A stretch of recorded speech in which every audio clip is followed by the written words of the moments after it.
Iniciamos la primera mesa de este evento, CUMEX, con la presentación de algunas ponencias, conferencias sobre varios de los temas que están en el corazón de la gestión de la educación superior, para lo cual nos acompañan tres distinguidos ponentes. Está acompañado el doctor Omar García Ponce de León, de la Universidad Autónoma del Estado de Morelos, también de la misma universidad, el doctor César Barona, y por parte de la Universidad de Guadalajara del CUSEA, el doctor Ricardo Pérez. Como andamos un poco retrasados en el tiempo, vamos a iniciar inmediatamente con la dinámica propia de estas mesas. Vamos a dar la palabra a cada uno de los ponentes y al final haremos una ronda de comentarios que quieran hacer los asistentes. Iniciamos entonces con la intervención del doctor César Barona de la Universidad Autónoma de Morelos. Les recuerdo simplemente que tendremos entre 20 y 25 minutos para hacer nuestra exposición y luego hacer la ronda de preguntas. Doy entonces la palabra al doctor César. Bien, muchas gracias, doctor Adrián Acosta, que presenta las láminas que voy a utilizar. Quiero aprovechar el espacio para agradecer a esta, mi segunda casa de estudios de la Universidad de Guadalajara por la invitación, y al doctor Ricardo Pérez Mora por reactivar estos contactos, a la maestra doctora Nayeli, y a Carlos Simán por toda esta invitación, y en general la cortesía que han tenido para acogernos. El título obviamente está pensado en términos de muchos de los problemas que tenemos en la educación superior. Yo lo voy a focalizar en algunos temas relacionados con el posgrado. ¿Por qué razón? Bueno, porque en la Torre de Marfil el posgrado es donde no debiese haber tanto problema. Se entiende que tengamos problemas en la educación media superior, se entiende que tengamos una serie de problemas en la educación superior con las transiciones que se están dando en el país, pero el tema del posgrado se ha estudiado un poco, y pues es necesario ver qué es lo que está ocurriendo con el posgrado. Si me pasan la siguiente, por favor. De todos estos puntos iba a hablar de la innovación educativa, del modelo de universidad. Voy a pasar muy rápidamente estos temas para centrarme en una discusión que quisiera plantear acerca del posgrado visto como subsistema o visto como desarrollo institucional, porque están coexistiendo las dos vertientes. Después voy a señalar algunos aspectos que está ocurriendo en el ámbito internacional, y después un proyecto que estamos trabajando junto con colegas de aquí de la Universidad de Guadalajara, de la Universidad de Quebec en Montreal, y la misma Universidad de Montreal y la Autónoma de Morelos, para tomar como tema de estudio el posgrado en un proceso de comparación. Entonces, si me pasan la siguiente, por favor.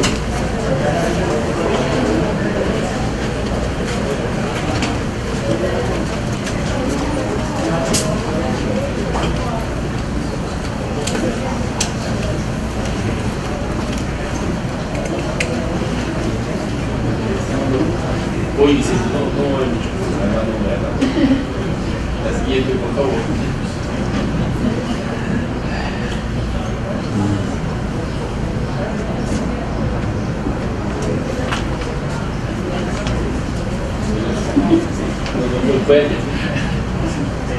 Entonces, son algunos aspectos de la innovación en el sentido de tres ámbitos, que son experiencias concretas, es decir, que sí las hay, trasladarlos a una cultura organizacional, que esa no la hay tanto, y después un aspecto que a mí me parece relevante, que es tener un sistema coherente para asimilar las innovaciones y a su vez propiciar un desencadenamiento. El problema principal de esto, al menos como lo he vivido o lo he estudiado, es que una innovación precisa de una política de percepciones del conocimiento. ¿Por qué razón? Bueno, porque si yo tengo una serie de conocimientos, no es lo mismo que esté en el posgrado, que esté en la licenciatura, a que esté en educación media superior. Tiene valores diferentes y se pueden ver en el tabulador de pago. No, pues es exactamente la misma persona. Si yo doy una clase en un posgrado, llegan a pagar hasta 1,000 pesos la hora, pero si la doy en prepa, casi yo tengo que pagar para poder darla.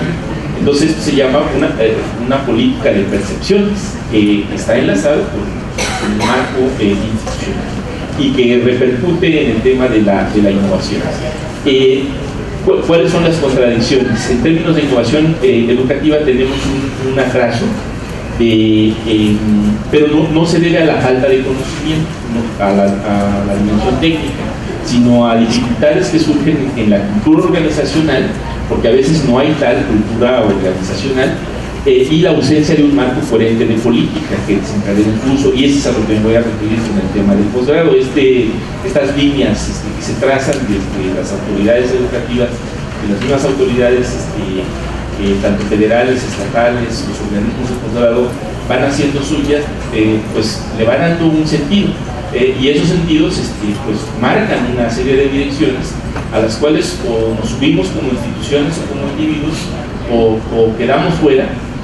Pero el punto es ese, es que lo paradójico, muchos de los problemas a los que nos están llevando no son problemas de actitud, no son problemas de creatividad, son problemas de que al estar el sistema de este modo, pues no lo podemos subvertir tan fácilmente, porque nos conlleva a determinar ciertos ámbitos de acción o cierto radio de acción. Dicho de otra manera, los problemas de innovación no son problemas de actitud, son problemas institucionales, son problemas organizacionales, son problemas de política.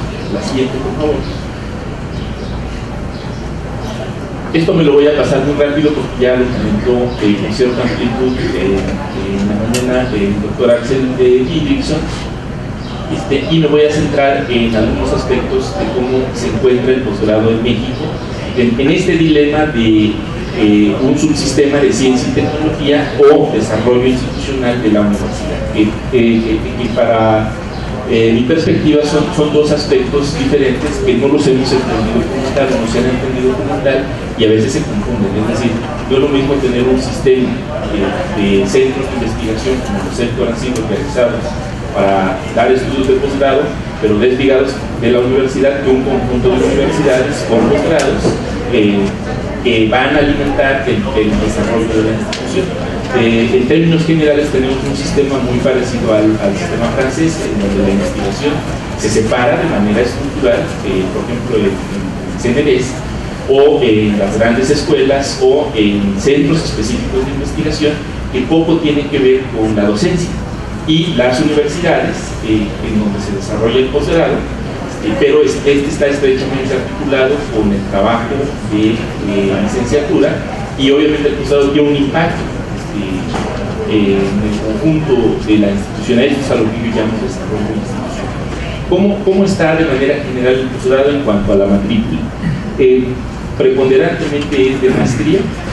Esto nos da una idea que de manera muy general tenemos un posgrado que tiene un sello distintivo, y este sello distintivo es que en gran medida tenemos estudios de maestría, que de entrada a mí no me parece mal. ¿Por qué razón? Porque la maestría pues va abriendo camino, sirve como propedéutico para la formación doctoral, puede cumplir objetivos profesionales, lo mismo que la especialidad, que esa sí es un poquito más baja, pero el punto crítico aquí es que tenemos muy pocos doctores. Y me voy a centrar ya o voy a adelantar esta idea de qué significado tiene el tener doctores, porque parecería normal o parecería una tendencia que lo que hay que hacer es tener más doctores.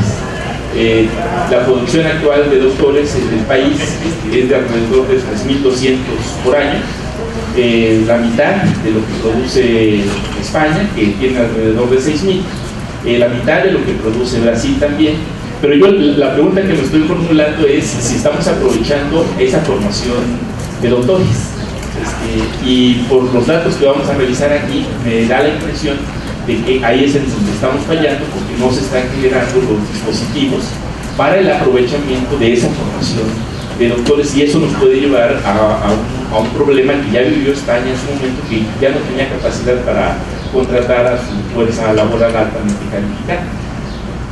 Este es otro fenómeno que caracteriza al posgrado en general. Si se dan ustedes cuenta, la línea azul representa la oferta pública de posgrados, la línea en color rojo intenso es la oferta de educación particular.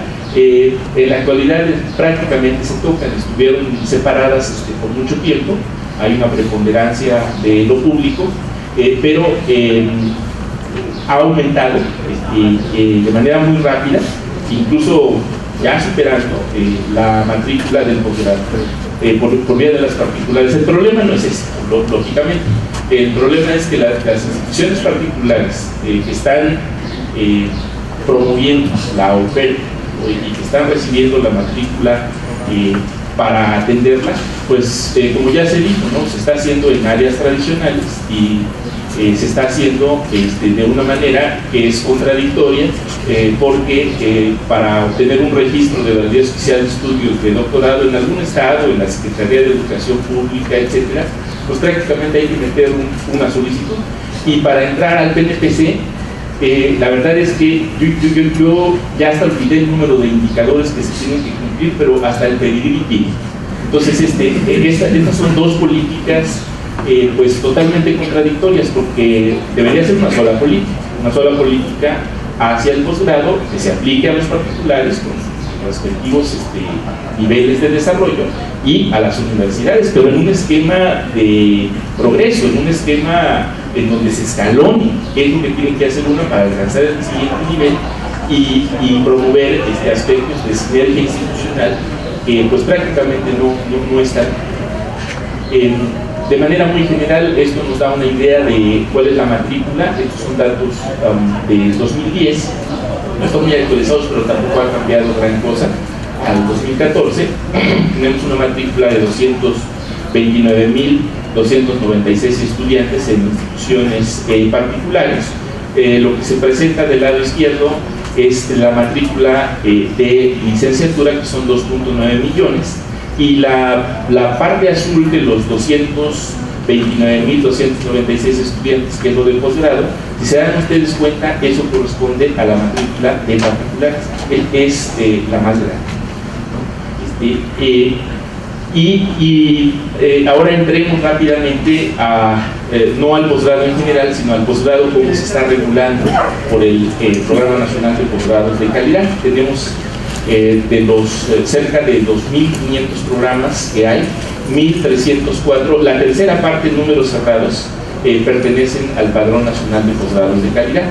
Y aquí empiezan algunos de los problemas, porque la mayoría están concentrados en el Distrito Federal, es una tendencia que no se ha logrado revertir, o distribuidos en los estados marcados en rojo, ¿no? Que son Jalisco, Estado de México y Nuevo León.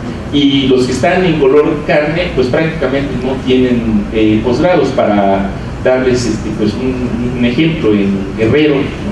El número de investigadores nacionales no rebasa a los 10, 11, mientras en Morelos hay cerca de 800, aquí debe haber como unos 700, más o menos, en el Estado de México también. Entonces esto da una idea de una distribución, no es que todos los estados lo tengan que tener. El posgrado y la investigación están estrechamente relacionados con las economías de escala, eso lo tengo presente. Alguna vez que escuché a la doctora Diana Pule incluso reflexionar en esto. Bueno, todos los estados tienen que tener posgrados y estos están articulados con la economía del conocimiento. No, pero yo me estoy refiriendo nada más al tema de que el posgrado no es tener un nivel de estudios más, es un elemento dinamizador del desarrollo de la institución. Entonces, visto en ese sentido, es que me parece que hay una distribución, o sigue habiendo una distribución desigual con respecto a los posgrados. Y aquí empieza el problema, porque si le rascamos un poquito a los 1.340 programas, los de competencia internacional representan solamente el 6%. ¿Y esto qué significa? Bueno, que la oferta de posgrados que tenemos en general todavía es endeble. Sí hay una gran cantidad de posgrados consolidados, pero la línea roja, que es la que me preocupa, o la que voy a tratar de presentar ya como un problema, sigue siendo baja en prácticamente todos los niveles. Es decir, los programas consolidados en la parte de la formación es la parte de doctorado, es la azul, sigue siendo baja. En nuestra competencia internacional hay 40 programas consolidados, 198, en desarrollo hay 56 y de reciente creación hay 102. Prevalecen las maestrías y las especialidades, pues son las que están un poco más a la baja. En esto no me voy a concentrar mucho, simplemente comentarles esta cuestión de que los posgrados están por todas partes, es decir, los ofertan los sectores, como por ejemplo el sector salud. Tiene su Instituto Nacional de Salud Pública, tiene su propia oferta de posgrados. ¿Y cuál es el problema? Una escasa interacción con la universidad.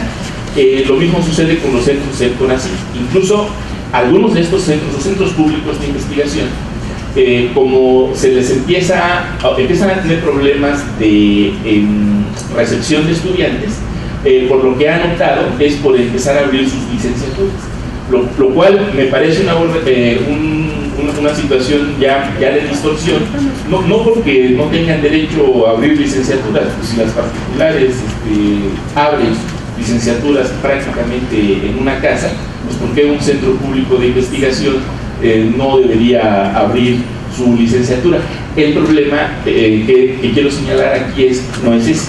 El problema es que abrir una licenciatura en las condiciones actuales o abrir un programa de formación doctoral, que no es igual que abrir un doctorado, pues ya no es tan simple como lo era antes.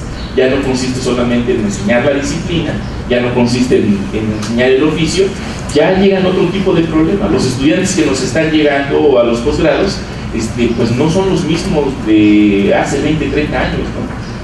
No llegan deseosos de conocimiento, son conflictivos, no aceptan fácilmente el encuadre, son más grandes que nosotros algunos, y los que son muy jóvenes no nos hacen caso, y para esos problemas no se está dando la preparación adecuada, y muchos de los problemas que desencadena eso, pues se siguen echando la culpa entre el tutor o el coordinador o el estudiante, pero no se abordan con un encuadre específico. Y eso es un poco el problema de que no estén insertos, de que la formación de los programas de doctorado esté disperso por todos lados y no esté relacionada con la universidad, porque si algo tiene la universidad, y particularmente la universidad pública, es el valor formativo. Se podrá criticar mucho acerca de que pues, se desorganiza, entre conflictos, tiene sindicatos, tiene muchos problemas, pero el que no tiene es que se dedica al tema de la formación. No se descuida, y eso pues no necesariamente se cuida en centros de investigación de alta reputación o en centros que están dedicados única y exclusivamente a la producción de conocimiento innovador. Y lo paradójico es, al revisar con detalle qué tan innovadores son, pues resulta que la innovación viene de las nuevas generaciones, y esto está estrechamente relacionado con los estudios del pregrado. Esto ya no lo voy a tener mucho aquí porque está muy pequeña la gráfica. Son algunos de los efectos que ha tenido la implantación del sistema de ciencia y tecnología en la organización de los posgrados sobre la matrícula. Si se dan ustedes cuenta, tomé nada más como un caso la región centro-sur de Núñez, que incluye Querétaro, que incluye Puebla, Hidalgo, Tlaxcala, Guerrero, Morelos, Hidalgo. Entonces, en la parte de arriba están las instituciones que tienen cierta tradición de posgrado y que cuando les llegan la era del Programa Nacional de Posgrados de Calidad, más o menos mantienen su matrícula. Pero el segmento que está abajo, dentro del cual se encuentra Morelos, se encuentra Guerrero, se encuentra Tlaxcala, entre otras, el efecto que tuvo o ha tenido el manejo de los indicadores del Programa Nacional de Posgrados es baja de la matrícula. y en gran medida esto se debe a que las generaciones que venían siendo la clientela regular para el ingreso a los posgrados, primero empieza a ser solamente la gente joven dentro de la disciplina, ya es muy difícil que se acepte de otras disciplinas, y la separación del pregrado. En mi universidad, la primera casa de estudios, dije que esta era la segunda, la primera es la Autónoma de Morelos, en Ciencias de la Educación, que es donde estoy, ocurre algo pues paradójico. Los maestros de años pasan por la unidad de posgrado, pero lo ven como el paraíso prometido. Lo van a ver después de la muerte porque no pueden entrar, porque un requisito para entrar es no la experiencia, es que tengan publicaciones. En su vida han hecho una publicación. Y lo grave del asunto es todavía lo más paradójico, y ocurre en muchos de los posgrados que tenemos en la institución. Empezamos a renegar de los estudiantes que están en licenciatura, en los cuales nosotros mismos les damos clases. Y pues eso es un indicador de que el desarrollo institucional está quedando entre los pies del manejo de indicadores per se, desligado del desarrollo de una cultura académica. Me voy a ir rápidamente al tema de la educación en el escenario internacional, que es lo que está ocurriendo, para señalar un segundo problema con el que inicié la exposición. Okay, vamos a formar más doctores para poder entrar a la sociedad del conocimiento. Perfecto. La pregunta es, ¿qué vamos a hacer con ellos? Nuevamente vuelvo a citar a la doctora Elia porque la tengo aquí enfrente y porque pues, muchos de los estudios me inspiré en uno que hizo sobre qué tan efectivo estaba siendo el TLC para el país en términos de recambio de profesiones. Y el recuento que ella hace es catastrófico, ¿no? ¿Por qué razón? Porque no implicó ninguna movilización para el país, ¿no? Las profesiones, las 12 profesiones que entraron al Tratado de Libre Comercio, pues no tuvieron mayores cambios. ¿Qué quiere decir con esto? Pues no se fueron a Estados Unidos como se esperaba, o a Canadá, o sí se fueron, pero están trabajando de taqueros o de otras cosas. No están trabajando en las áreas para las cuales fueron preparadas. O la inversa, que nos iban a inundar los americanos y los canadienses para poner consultorios, para poner... No ocurrió nada de eso. Eso es lo que menciona la doctora Elia Amaro. Yo apunto aquí el tema de la fuga de cerebros, un viejo problema, pero que desafortunadamente está resurgiendo. ¿Por qué razón? Porque los recursos humanos que se están formando en maestría y en doctorado se están empezando a ir. ¿Por qué? Pues porque ya no hay mercado académico para ellos. Es decir, las plazas de profesores, que es a donde se podían colocar como PTCs, pues la verdad es que no nos queremos retirar. ¿Por qué? Porque ir a la calle sin los estímulos, sin nada de eso, no es conveniente. Este problema lo tiene la UNAM, lo tiene la mayoría de las universidades, y apunto aquí, no hay política todavía para incentivar el retiro. Entonces nos estamos quedando y se está frenando el mercado para poder promover el recambio generacional. Ahí empieza un problema. ¿Y esto en qué se refleja? En el tema de que no tenemos una política para promover las diásporas, que es un tema que apunta a Cimpiridu, y que yo lo traduzco en el tema de la circulación de cerebros. No hemos entrado a este circuito. Es decir, el problema no es que tengamos más doctores, el problema es que se nos estancan, porque no tenemos dónde colocarlos. Y si se tienen que ir a otro país, pues la verdad yo no le veo ningún problema en que se vayan a otro país. El problema es que se desligan de la cultura académica de origen.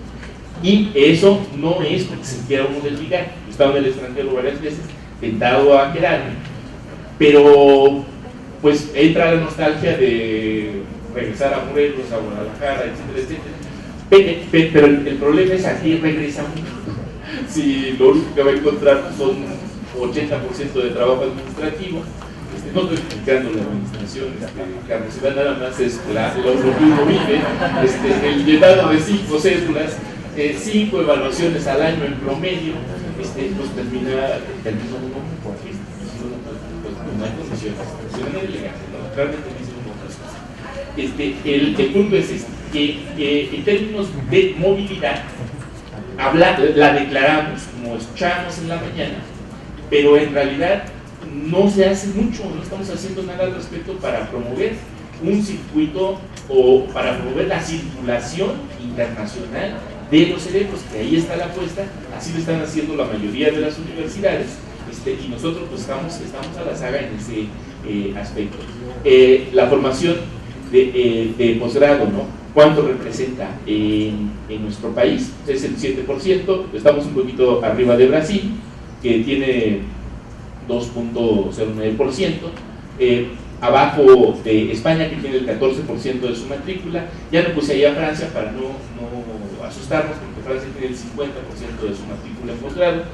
En Estados Unidos está un poquito más distribuida, pero hay universidades que el 50% de su matrícula, como Chicago, si mal no recuerdo, es de posgrado. Nosotros solo tenemos el 7% de nuestra matrícula, y este es el problema con el que ya voy a ir cerrando, que se refiere a la circulación de cerebros. En general, cada año, son datos de 2007 a 2008, no se pueden actualizar tan fácilmente. Reconstruir esto me llevó prácticamente 6 meses, no para esta ponencia, sino para un trabajo que presenté en Bolonia, en el proceso de Bolonia, porque se estaba tocando este punto. México envía 23.073 estudiantes al extranjero. Nuestra tasa de movilidad es del 1.1%, pero la tasa bruta de matrícula en el extranjero es solamente del 0.3%.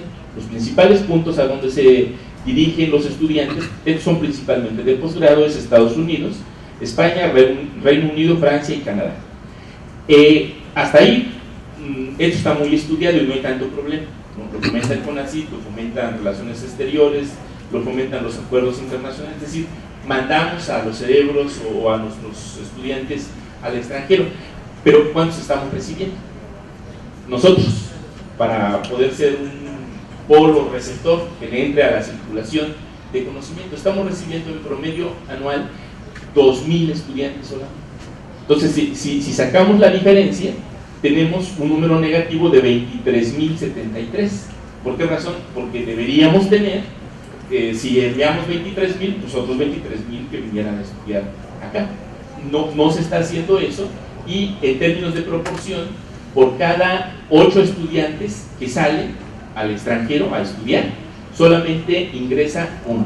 Entonces la circulación, ahí le puse de becarios para fines de internacionalización, es asimétrica en el país. En general México no es atractivo para estudiantes del extranjero, y esto no se debe a los problemas de inseguridad, es una tendencia que ya se viene repitiendo en el sentido de que pues no hay una política para el uso de los cerebros, para la ganancia de los cerebros. ¿A dónde se están yendo nuestros estudiantes? Esto es algo interesante, lo tomé de algunos datos del doctor Fuirán, con quien colaboré un tiempo. La parte morada nos muestra el número de personas que están en Estados Unidos, que son 552.000, es el principal punto receptor de la migración que tenemos. Pero los que están en azul son los de maestría, los que están en morado son los de doctorado, y los que están en la barra del lado izquierdo en color ocre son los de licenciatura. De acuerdo con estos estudios, el patrón de migración hacia Estados Unidos está cambiando. Ya no es del área rural al área urbana, y ya no es solamente de personas que tienen estudios de primaria que se van a hacer trabajos hacia nuestro vecino país.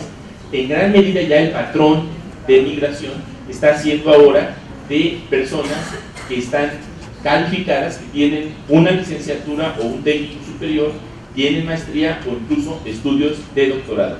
Pero, ¿en qué se están utilizando?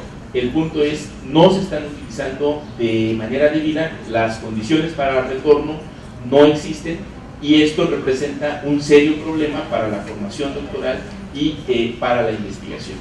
Bueno, hasta aquí le dejaría planteando, ¿no?, que algunas de las consideraciones o por dónde podemos abordar esto es reactivar el tema de la circulación de cerebros, hacer una apuesta a los estudios doctorales particularmente, y en estudios en espejo que permitan agilizar la circulación, para pensar en estancias cortas, para pensar en mecanismos que den como resultado pues un esquema exitoso de circulación de cerebros en las actuales condiciones en las que se desarrolla la educación superior en el país. Muchísimas gracias.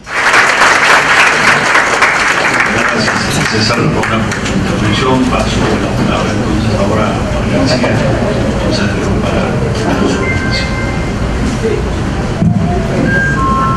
Pues también reiterar el agradecimiento a la invitación para estar aquí con ustedes el día de hoy. Ya no voy a decir todos los nombres porque si no nos va el tiempecito que tenemos de conferencia. Para introducir un poco el tema, me parece que sí es un poco, me parece que es importante primero señalar desde dónde uno va generando las ideas de construcción de conocimiento, es decir, pues uno se interesa en algo. Normalmente los intereses vienen a partir de una serie de prácticas de la vida cotidiana, de las formas en las que nos vamos profesionalizando, de los contactos y las redes que se establecen a nivel nacional e internacional. A mí desde hace varios años, ya prácticamente desde el 92 aproximadamente, me preocupaba el tema de si México se estaba profesionalizando, si México a través de todas estas políticas y a través de las diferentes instituciones que se encargan de generar estos conocimientos expertos, realmente estaban teniendo algún efecto en nuestra vida cotidiana. Mi hipótesis es de que es de claroscuros. Un médico es muy claro que si no hace bien su trabajo se muere el paciente, pero hay toda una serie de actividades de nuestra vida rutinaria donde nosotros encontramos precisamente una mala ejecución o una desprofesionalización de esos conocimientos con los cuales convivimos. Puede ser desde la aplicación de cómo resolvemos algún asunto de tubería o de electricidad en nuestra propia casa. Pues en México normalmente conocemos a don Juan o a don Raúl o don Pedro que llega y te arreglas, o le puedes dejar las llaves, entras a tu casa de una manera muy informal, a la hora de cobrar, dice, bueno, se lo voy a dejar en 200, se lo voy a dejar en 100, luego al mes se rompió la tubería, la electricidad empieza a fallar por todos lados en la casa y lo tienes que volver a llamar porque como es tu hombre de confianza, pues entonces vuelve otra vez, hace algún menjurje ahí para que vuelva a funcionar. Y otra vez estamos en lo mismo. Pues esa es una mala aplicación del conocimiento, una carencia, digamos, de lo mismo. Lo hemos vivido en términos de los alimentos, lo hemos vivido en las carreteras. Hay carreteras en México que si las hubieran pavimentado de oro ya hubieran valido menos de lo que ha sido estarlas reparando, la México Acapulco o la de Toluca o cualquier otra que ustedes adivinen, piensen a su alrededor. Una serie de carencias en los mismos sistemas de transportes, de comunicaciones, un sistema donde de repente a un gobierno o dos o tres se les ocurre quitar todos los trenes del sur del país, se dejan nada más los trenes del centro norte, ¿no? Entonces una hora entra a ver una película y antes de la película te muestran el tren médico, ¿no? Y entonces te enseñan así los médicos que van dando servicio a comunidades y uno dice, pues no, pues ese ya no llega ni a Guerrero, ni a Chiapas, ni a Yucatán, no llega al sur. Entonces pues uno dice, pues cómo fue que tomaron decisiones de desprender las vías del tren, en fin, tantas cosas que nosotros vemos en nuestra vida cotidiana que uno dice, bueno, pues ¿dónde estuvieron las decisiones de conocimientos expertos para poder llevar a cabo este asunto? Y uno pensaría que la universidad y sus procesos que tiene para la formación en licenciatura y posgrado deberían de subsanar este tipo de situaciones. Cuando me tocó, por aras del destino y de estar en el lugar justo en el momento equivocado, me tocó ser director de investigación y posgrado de mi universidad. Pues ahí es donde uno, viendo la carnita, es donde uno se empieza a dar cuenta de que la parte de los posgrados pues no solamente son procesos de gestión y de política pública, porque pues sí, nos viene la política y nos dice prácticamente la política, tienes que aumentar tu número de posgrados. Y entonces uno pues lo que instala es prácticamente una pollería, ¿no? Lo que uno es, empiezas a juntar a los profesores y les dices, oye, tú puedes hacer un posgrado muy bonito. Y a partir de esa situación que uno empieza a generar, uno mismo entra en un dinamismo de gestor, de administrador, de presionador, ¿no? Estar ahí coaccionando prácticamente a las unidades académicas para que construyan los posgrados, pero eso no significa que realmente eso se refleje en términos de una mejor calidad educativa, no se refleje realmente en términos de haber hecho años un poco después, 1 o 2 años después, pues me percaté de uno de los, considero yo un error, pues no haber estudiado un poco más el tema de las disciplinas, de las transdisciplinas, de las interdisciplinas, qué fenómeno se da en términos de qué significa el conocimiento, y a partir de ahí pues tratar de subsanar esa situación donde de repente por una serie de políticas públicas decidimos construir los posgrados, pero no necesariamente por una necesidad identitaria de la propia institución, o sea, de la organización, o porque hay una necesidad en el que vayas a cubrir en tu entorno más directo, que es el estado donde vives, ¿no? Sino que normalmente es un grupo de profesores que se caen bien entre ellos, les decimos mafias académicas, ¿no? Y entonces, y estos cuates pues, se juntan, empiezan a hacer su posgrado, le dices, oye, pero ¿por qué no metes a este profesor que es SNI 2, SNI 3? No, ese mejor ni lo tocamos, y hasta le cambian el nombre al posgrado con tal de que no vaya a entrar ese profesor Entonces, pues cuando tocas la carnita, dices, pues también en la carnita fallamos mucho, ¿no? Es decir, puede ser que estén fallas en la concepción de la política, pero también nosotros ahí tenemos lo que, otra vez mantengo esta hipótesis de la desprofesionalización. Y entonces, pues lo que me quedé haciéndome la pregunta es, bueno, pues entonces, ¿en qué me baso para tratar de evitar este tipo de errores de estos despropósitos en torno a la construcción de los conocimientos expertos? ¿Cómo decidimos qué posgrado sería el más adecuado o el más correcto para que se desarrollara? Y entonces, ahora sí voy a pelearme con la tecnología. Se me salió. Lo primero que me vino a la mente fue algo que yo escuché haciendo mi doctorado en Europa, que fue el tema de cómo vemos el conocimiento. Y la metáfora que primeramente se me viene encima es pues, que en el conocimiento somos una relación de espejos y ventanas, ¿no? Los espejos porque nos reflejamos con las propias disciplinas, con aquellos que nos decimos sociólogos, o administradores, o químicos, o biólogos, o físicos, y reflejamos nuestros conocimientos. Somos ventanas porque mostramos el conocimiento al mundo, es decir, vamos a congresos, estamos, por ejemplo, en esta reunión de estas cátedras de CUMEX, donde mostramos el conocimiento que hemos adquirido a lo largo de varios años, y entonces lo tendemos lo más amablemente posible.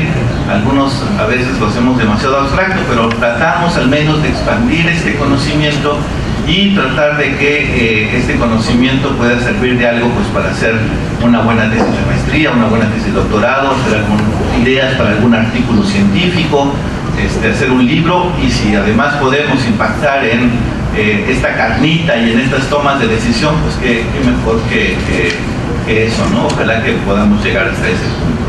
Entonces, desde ahí ya me parece importante pensar desde dónde estamos nosotros ubicando nuestro lugar en el conocimiento. Merton establecía que dentro de la academia nosotros vivimos bajo 2 tipos de fuerzas. Una que es centrífuga y una que es centrípeta, tomando en cuenta esta cuestión de las fuerzas físicas, pero que no es otra cosa más que el hecho de que los investigadores pues tenemos que hacer cosas hacia adentro, donde estamos relacionados con elementos culturales, o de aspectos de identidad, aspectos simbólicos, aspectos que tienen que ver con las amistades, también con los grupos de poder, ¿no? Como lo dicen algunos autores, que se establecen tribus académicas, ¿no? Y otra fuerza que tiene que ver hacia afuera, que tiene que ver con este sentido de lanzar nuestros conocimientos a nivel nacional, a nivel internacional, y ponernos a prueba de si esos conocimientos están más o menos bien sustentados, bien argumentados. Y a veces creo que en el caso mexicano Y digo creo porque no lo he estudiado, no conozco estudios que planteen esto. Es cómo nos va, por ejemplo, cuando nosotros presentamos nuestras investigaciones a nivel internacional, ¿no? Normalmente a nivel nacional somos muy generosos y damos el aplauso. Bueno, al final me dan el aplauso, pero en el caso de cuando vamos a nivel internacional, pues no sabemos muy bien a bien si ese conocimiento que nosotros estamos presentando tiene realmente una rigurosidad, tiene realmente el peso que se tiene. Y ahí nos vamos, por ejemplo, al tema de las disciplinas. En el tema de las disciplinas, cuando ya son disciplinas muy internacionales como la física, la química, la biotecnología, pues entonces no pueden venir con juegos, ¿no? Es decir, ya hay un lenguaje que ya está construido al interior del exterior, pero hay otras áreas, la administración, las ciencias sociales, las humanidades, donde uno puede sobrevivir perfectamente a lo largo de toda la vida sin haber presentado nada a nivel internacional y tu trabajo valer exactamente lo mismo que una persona que se está arriesgando a nivel internacional con estos conocimientos. Y ahí, por ejemplo, el posgrado pues, tiene un papel fundamental, que tanto el posgrado empuja cosas a nivel internacional simplemente para que tú te pongas en una situación de tensión con tu comunidad internacional, las redes internacionales y poder observar en qué situación te encuentras en torno al tipo de conocimientos que estás desarrollando. Para hablar en términos organizacionales, aquí me recuerdo de una cita de Manuel Gil Antón, que dice que los académicos es como si estuviéramos en un estadio de fútbol, ¿no? Y entonces, pues en la parte de abajo, ¿no? Donde estás sombreadito, donde te entregan tu cerveza en el asiento, etcétera, etcétera, pues estamos los profesores de tiempo completo, que tenemos perfil PROMED, estamos en el Sistema Nacional de Investigadores, hemos sido más o menos arropados, tenemos los salarios más altos de la institución, que tampoco significa que sean demasiado generosos, pero son los que están mejor cuidados, ¿no? Y luego para arriba, pues la perrada, ¿no? Es decir, toda la población que realmente ha sido abandonada por parte de las políticas públicas federales, donde pues está marcado un tipo de salario, donde el salario se da por el número de personas que tiene la institución y pues todo lo que en un momento dado, cuando empezaba el PROMED, que era incluir a los profesores que quisieran desarrollarse, que eran de tiempo parcial, pues simplemente lo eliminaron y entonces generaron pues dos clases sociales al menos muy bien distinguidas dentro de nuestras instituciones y esto ya nos creó una serie de problemas más o menos graves donde si quieres tener un tiempo completo pues tienes que estudiar un posgrado que esté avalado por el PROMED y no necesariamente que al terminar resulta que te contratan. Pero bueno, y ahí se abrieron un montón de posgrados patitos, donde empezaron a dar certificaciones de maestría y doctorado que no necesariamente están generando conocimientos especializados. No sé cómo voy de tiempo, no para apurar. A esto habría que sumarle un entorno que no necesariamente nos está ayudando en términos del desarrollo de la ciencia y la tecnología y específicamente lo que sería la formación hacia el posgrado. México pues es un país que pues se ha dedicado durante mucho tiempo más a esta cuestión de la posibilidad de construirse como Estado, ¿no? Entonces, cuando hablamos de Estado fallido, pues uno pensaría que es cierto porque lleva mucho tiempo tratándose de construir y nunca termina de hacerlo.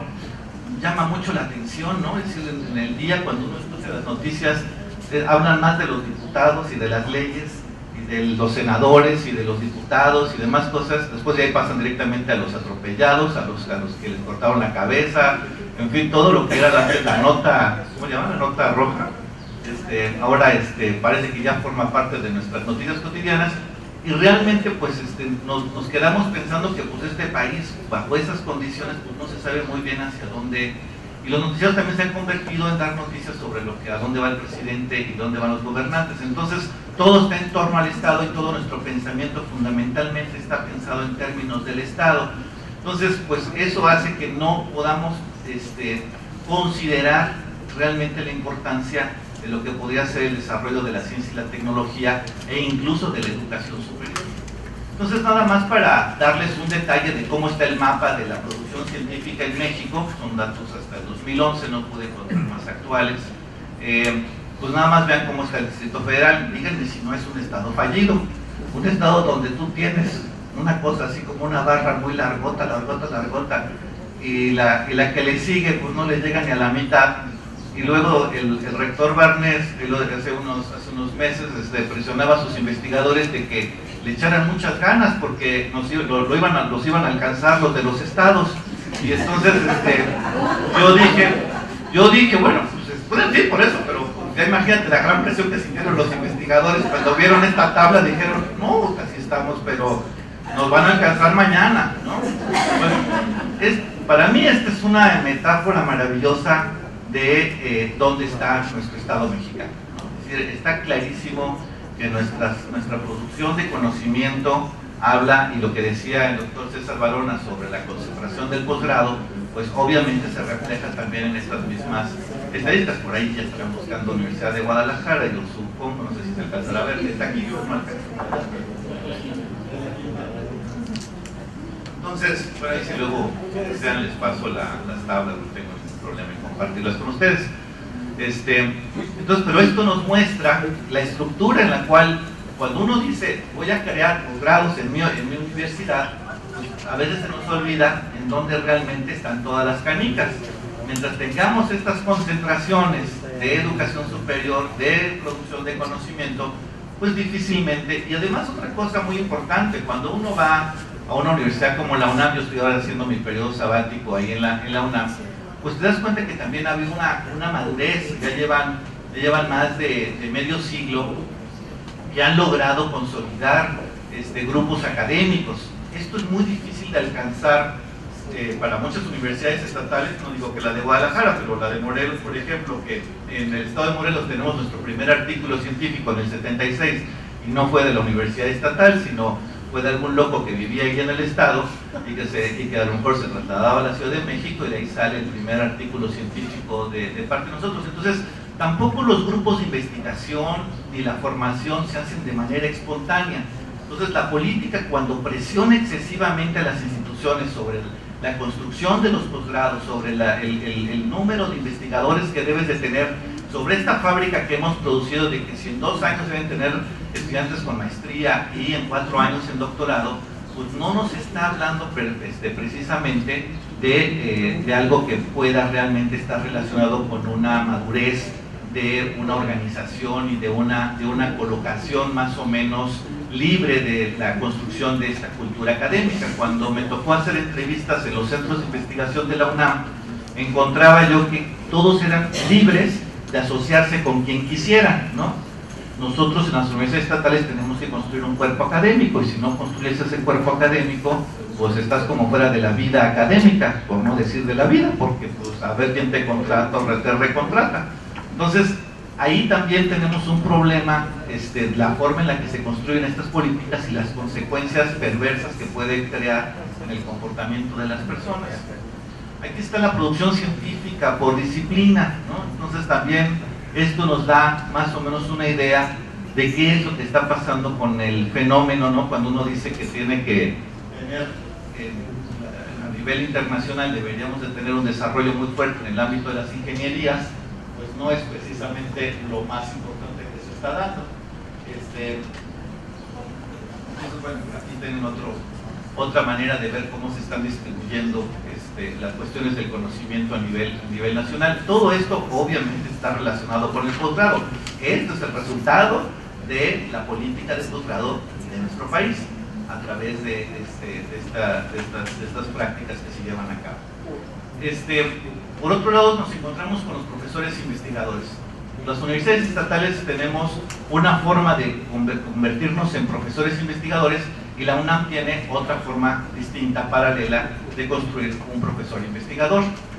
En el caso de nosotros, pues tenemos que pertenecer a un cuerpo académico, tenemos que estar en el Sistema Nacional de Investigadores, tenemos que ser evaluados por el sistema de estímulos al desempeño docente, y todo esto pues hace que entonces los profesores investigadores nos convirtamos pues como especie de perritos de varios dueños, ¿no?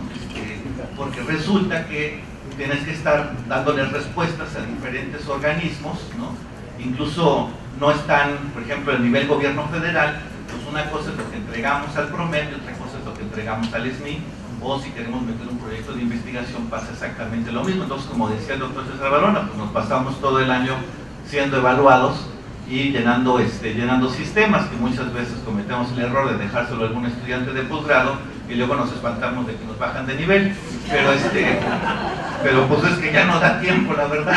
Entonces le dices al estudiante, o me llenas mis papeles o no pasas de año, ¿no? Entonces el estudiante se ve forzado a aprender rápidamente cómo se meten los papeles de los profesores. En fin, mala broma. Entonces, pues obviamente sí se está generando un estrés muy importante en los investigadores. Hay algunas investigaciones que están demostrando que hay profesores que los encuentran ya secos en sus oficinas porque nadie se dio cuenta que se quedó muerto allí en su mesa, ¿no? Entonces, bueno, estoy dando una cuestión exagerada, pero en la UAM Xochimilco pasó eso. Un profesor se quedó muerto y hasta que no vieron a limpiar, pues no se dieron cuenta que el guante se había quedado clavado. Es decir, ¿por qué tenemos que morir los profesores en la mesa? No, pues no sé, debemos morir en casa o en una camita o lo que sea, ¿no? Pero las presiones obviamente nos están llevando a situaciones un poco complicadas. Por otro lado tenemos esta cuestión de constituirnos en redes a nivel nacional e internacional, y estas redes suelen ser, en el caso nuestro, pues son redes que dependiendo de las disciplinas donde nos encontremos pueden ser más o menos fuertes. Si lo hacemos a través de esto que le llamamos los cuerpos académicos, está forzando mucho de que tenemos que caernos bien. ¿Por qué? Porque ahí está el dinero, porque hay que seguir la zanahoria. En el caso de los grupos de investigación que por ejemplo se conforman a través de las convocatorias de CONOCYT, pues estos son como más al estilo de lo que la UNAM y a nivel internacional se está dando, que son redes libres. Estás buscando con quién conjugar un cierto tipo de conocimiento y entonces te dedicas realmente a resolver un problema de conocimiento o te metes en un tipo de resolución de algún problema de tipo social. Me voy yendo un poquito más rápido, 5 minutos, muy bien. Entonces, una de las cosas que tuve la oportunidad de conocer fue cómo se organizaba el tema de la producción de conocimiento y la formación en universidades israelíes. Los israelíes realmente tienen mucha suerte, porque todo mundo quiere deshacerse de ellos. Entonces te vuelves una sociedad tan paranoica que pues, realmente desarrollas todo tipo de ciencia, ¿no? Entre ellas la militar, pero desarrollas todo tipo de ciencias. De estos tomatitos que nosotros compramos, estos jitomatitos chiquitos que compramos en México en el supermercado, eso lo inventaron los israelíes, ¿no? Nada más para dar un ejemplo, y nos contaron de los millones de dólares que les entró por ese invento. Pero en la industria farmacéutica, en la industria electrónica y de seguridad y demás, pues ellos están encabezando pues, las estadísticas más fuertes. Pero una de las cosas que me llamaba mucho la atención, primeramente, y a diferencia de lo que dijo el doctor Dirickson en la mañana, primeramente fortalecen una formación muy dura en la cuestión disciplinar. Es decir, si vas a ser físico, que seas un muy buen físico. Si vas a ser un matemático, que seas muy buen matemático. Y después presentan los problemas, y entonces ya hablamos de la transdisciplina, que me parece que entró un poco en contradicción el doctor Dirickson, porque no puedes hablar, si él dice que hay que deshacernos de la rigidez de las disciplinas, pues entonces ¿cómo le haces para entrar a la transdisciplina, que sigue siendo algo disciplinar? Digo, ya la propia palabra lo metería en una contradicción.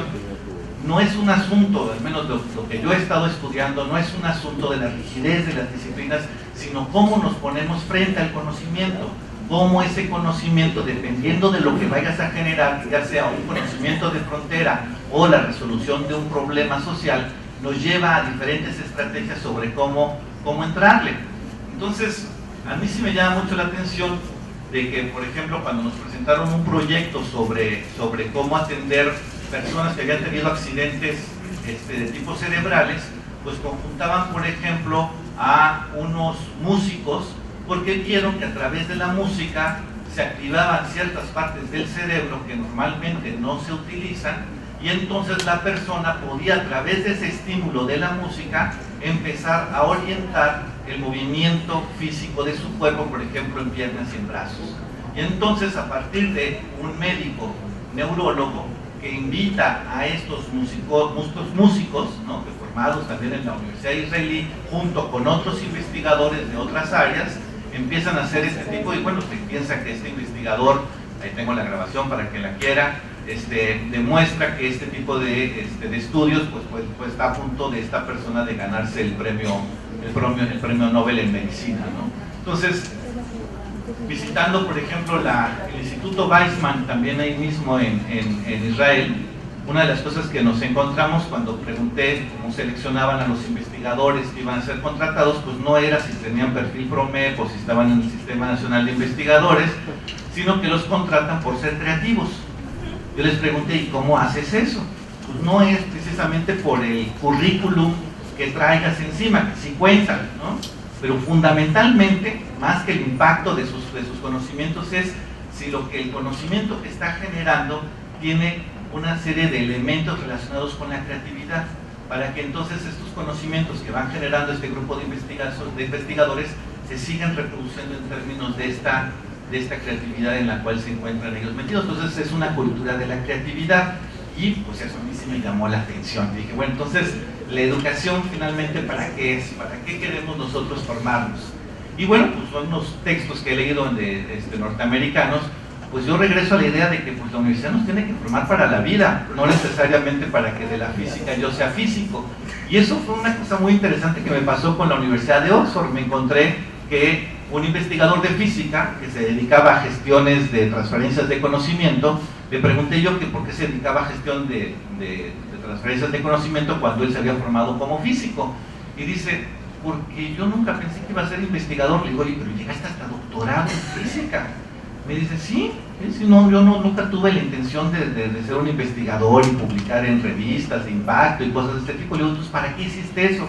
Dice, porque la física me daba un rigor de construcción de conocimiento en las matemáticas, en los procesos, que ahora cuando lo traslado a otras actividades profesionales, me da esa rigurosidad para llevar a cabo ese trabajo. Y entonces ahora esta persona se dedica a evaluar transferencias de conocimiento a nivel internacional en varias universidades del mundo.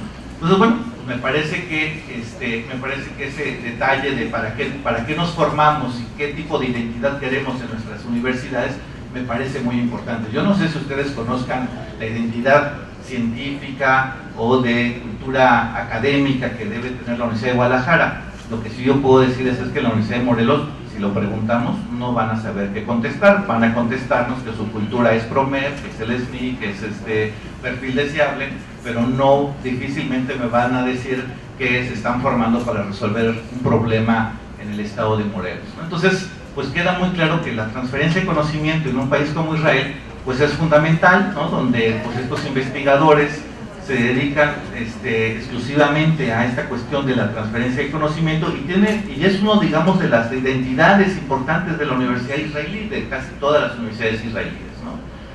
Voy cerrando. Pues entonces, ¿qué es la experiencia que finalmente sacamos de todo esto? Pues una de las experiencias fundamentales es que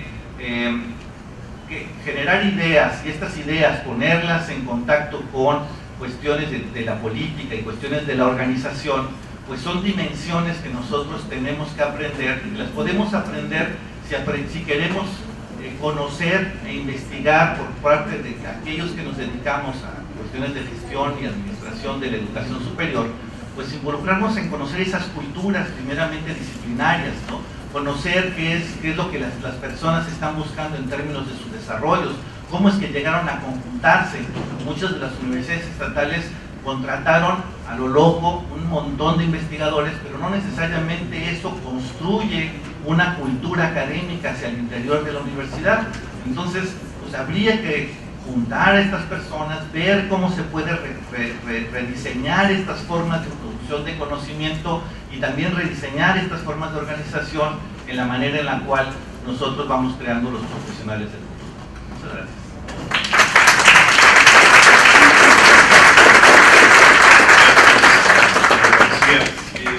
Cerramos esta ronda de intervenciones con la participación de Ricardo Pérez.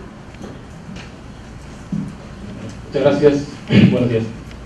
Mi tema, en lo que aparece en la pantalla que platico un poquito, surge a raíz de una serie de reflexiones que hemos venido trabajando en los últimos años estudiando académicos, estudiando cuerpos académicos, estudiando producción de conocimiento.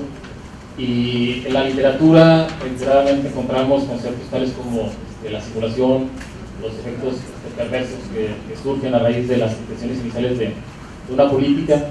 Y bueno, ha venido llamando la atención, en esta ocasión trato de integrar alguna forma de interpretar la manera en que estos mecanismos que buscan una intención como la calidad educativa, como la evaluación, cómo estos mecanismos de alguna manera entran en ciertas dinámicas que van pues, impactando en prácticas de los sujetos, y no solo los académicos, sino diferentes escalas que caen en esta regla del juego, simular, y lo pongo en una forma dicotómica con el concepto también de legitimación. Cómo simulamos, pero a la vez simulamos legitimando lo que hacemos por las reglas del sistema que nos van dando pauta para ello. Bien, es otro el PowerPoint el que estamos esperando.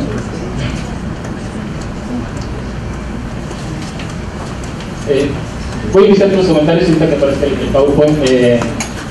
Parto de tres ejes de discusión o tres ejes problematizadores. Por ahí algún estudiante de posgrado en la clase de metodología decía: yo tengo una receta de cómo iniciar siempre una tesis que les puede funcionar a todos, ¿no? Hay que empezar a hablar de la sociedad del conocimiento, ¿no? Entonces, bueno, a mí me funcionó la receta como sociedad del conocimiento, porque me parece, bueno, que si estamos en una universidad, si estamos en un lugar donde la función principal es esa generación, esa transmisión, esa transferencia del conocimiento, tenemos que pensar el papel que estamos jugando cuando ese conocimiento se torna cada vez más un eje estratégico, ya no solo para las universidades, los académicos, sino también para los gobiernos, para la empresa. Llegan a tener una serie de apuestas en el conocimiento para la generación de riqueza privada, para el desarrollo propiamente de las naciones, ¿no? Pues el conocimiento toma un lugar tan central en las sociedades que han venido construyendo conceptos como es sociedad de la información, sociedad del conocimiento, que bueno, que también son conceptos que se han discutido, se han criticado en la literatura, pero finalmente el énfasis que quiero poner es que estamos con un lugar central en el conocimiento. Un segundo factor es cómo ese conocimiento también ha cedido a un segundo factor, que es el mercado. El mercado ha tenido cada vez un papel más protagónico en lo que es establecer las reglas del juego en todos los niveles, ¿no? Niveles gubernamentales, y la educación no ha quedado afuera, ¿no? Dice por ahí Lyotard, ese valor de uso que tiene el conocimiento se ha venido perdiendo porque va cediendo ese valor de cambio, ¿no? En la medida que nuestro conocimiento tenga la posibilidad de ser intercambiado o de ser vendido en un mercado, es en esa medida que tiene realmente un valor, ¿no? En el campo de los académicos, Slaughter y Bradley fueron un concepto del capitalismo académico. Dentro de otras de sus aportaciones, visualizan al académico como ese capital central que tienen las universidades, ese activo que pueden utilizar para generar riquezas, para generar la posibilidad que les da a las universidades para meterse a esa dinámica de mercado y poder ganar espacio. Ya desde Weber se hablaba de otros autores de la orientación económica de la acción, ¿no? Tomamos las decisiones porque tenemos una zanahoria, que también ya se comentaba, tenemos una serie de factores que ya nos están señalando hacia dónde va a ser recompensada la decisión que tenemos, ¿no? Y la universidad, de alguna manera, se ve con este reto de qué postura tomar ante esas reglas del juego. Dice por ahí Derek Pop, dice: la universidad, aludiendo a estos comportamientos privados que está tomando la universidad, dice: la universidad no está en venta, si encontramos un comprador que le llegue al precio adecuado. Un tercer factor: ¿qué está haciendo el Estado? La política educativa, la política de ciencia y tecnología.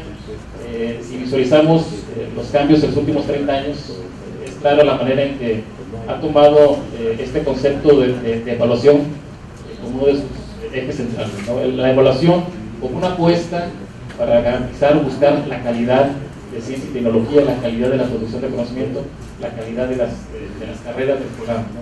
En particular, muchas de las reflexiones las voy a hacer en torno a la producción de conocimiento, porque es el tema que estoy trabajando, pero me parece que se pueden también pensar en otras esferas también de la misma universidad. Hemos venido transitando en estos últimos años de una regulación laxa a una regulación cada vez más fuerte, más estricta en nuestras universidades.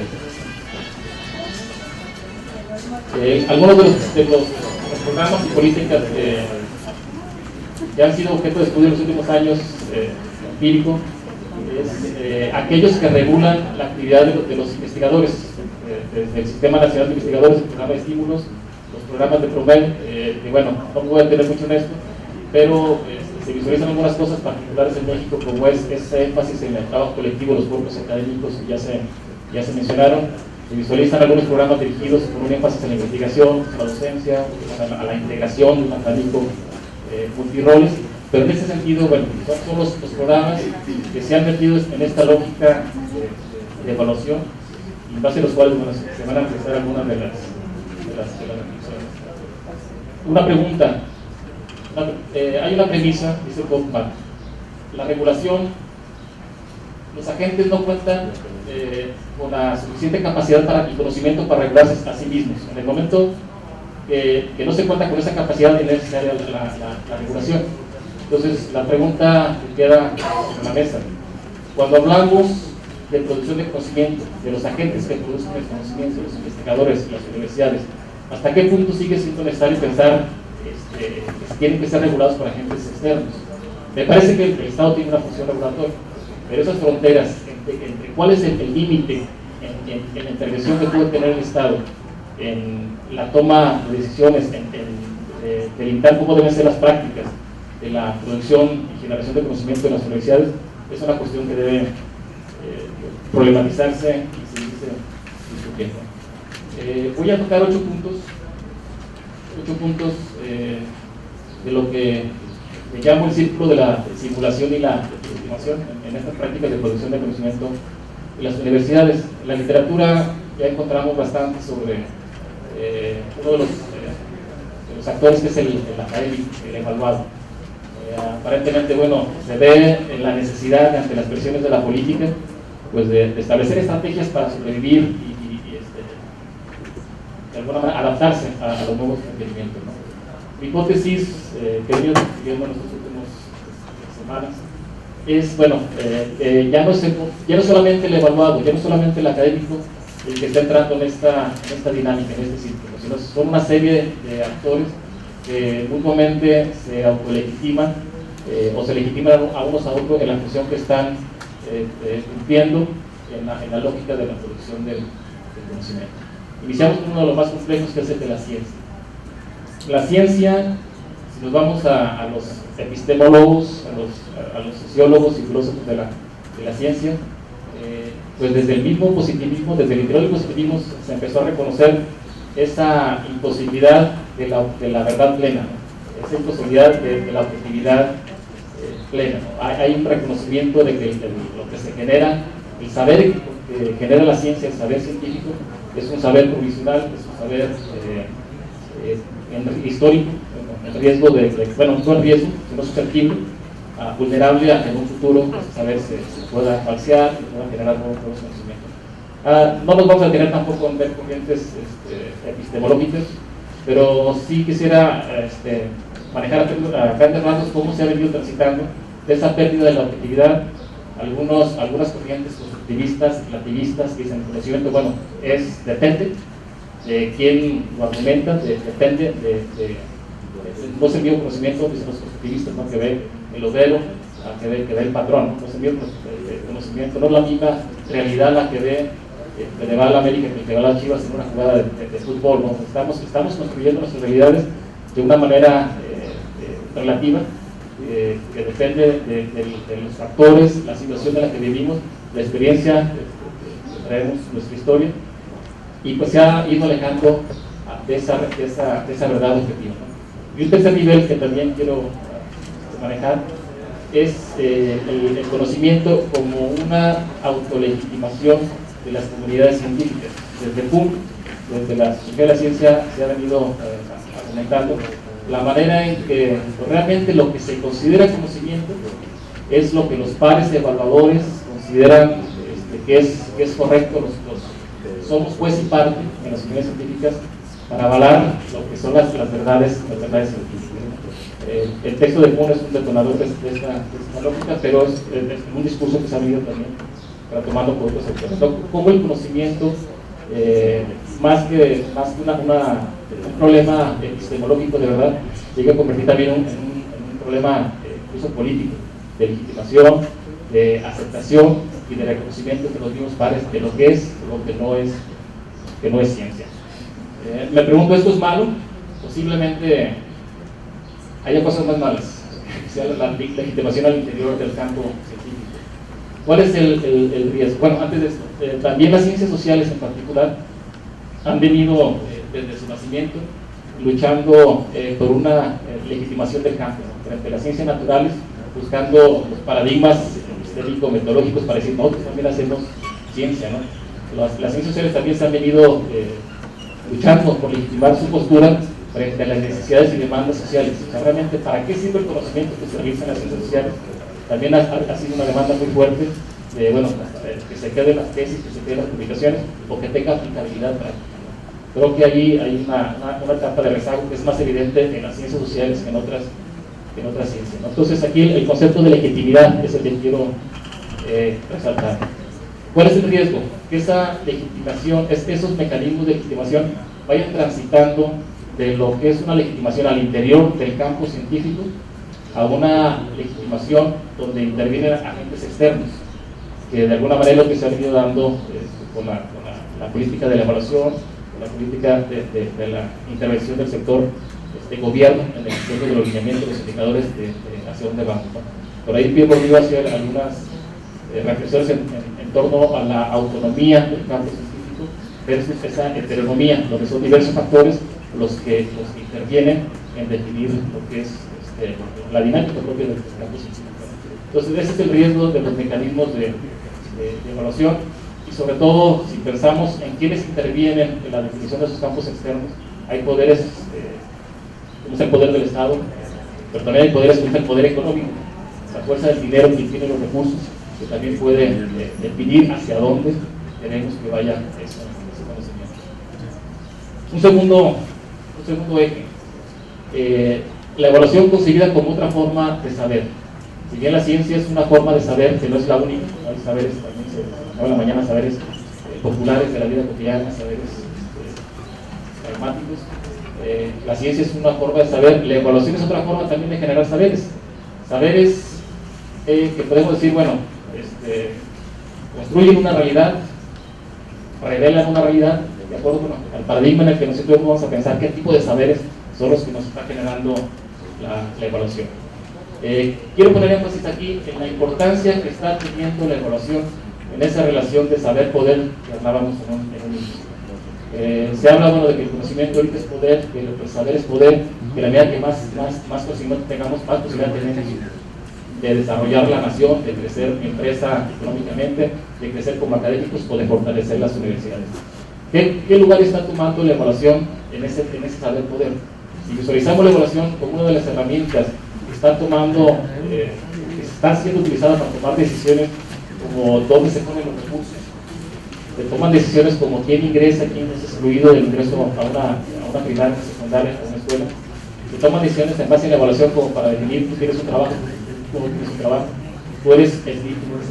La evaluación está teniendo un papel central, es un saber que está tomando los mecanismos de poder con un gran peso, ¿no? Pues de ahí que bueno, quiero hacer unas reflexiones sobre la manera en que se está llevando a cabo la evaluación.